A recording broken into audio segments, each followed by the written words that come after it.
পরিণাম দর্শায় গুণগত মানে গুণাগুণ চরিত্রের নৈপুণ্য ফলে ফলনের ফল তাই মানুষের ভোগ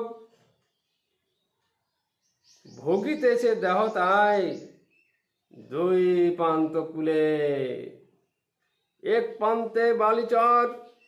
সুন্দর তৃণময় সুন্দর ফুলময় অনুভূতিকালে সুখের অনুভব আত্মায় ভুলে লীন হয়ে আত্মা ব্রহ্মকুলে আরো এক প্রান্ত আছে চরিত্রের অপকালে